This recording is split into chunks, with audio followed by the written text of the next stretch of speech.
আছি।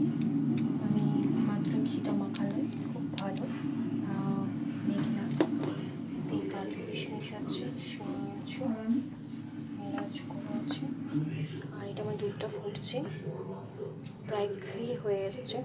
অল্প দুধ আমি রেখে দিয়েছি এখানে। আমি চাল কুটা ঘি মাখানোটা পুরোটাই দিয়ে দেবো, চাল পুরোটাই আমি দিয়ে দেবো। এতে একটা খুব সুন্দর একটা ফ্লেভার আসবে,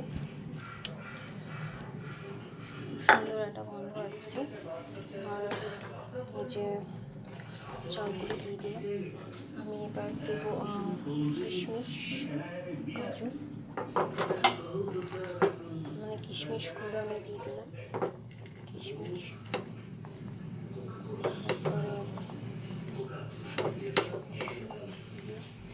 আমি কাজুগুলো দিয়ে দিচ্ছি, কাজুগুলো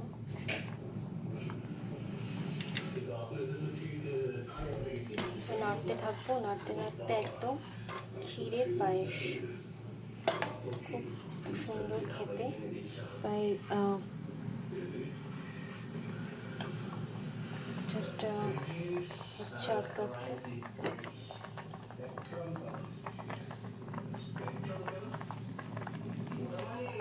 এবার পায়েসটা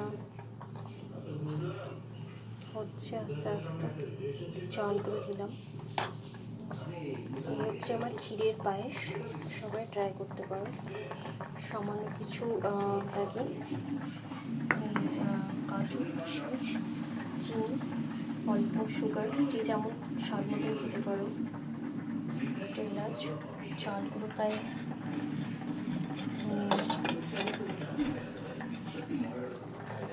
চালগুলো আমি দিয়ে দিলাম ঘি মাখানো, ওটা খুব সুন্দর একটা স্মেল ছাড়ে, তাই মানে খুব খেতে খুব টেস্টি লাগে।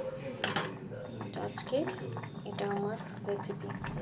টাটা, সবাই ভালো থেকো, লাইক করো, কমেন্ট করো, শেয়ার করো, সাবস্ক্রাইব করো।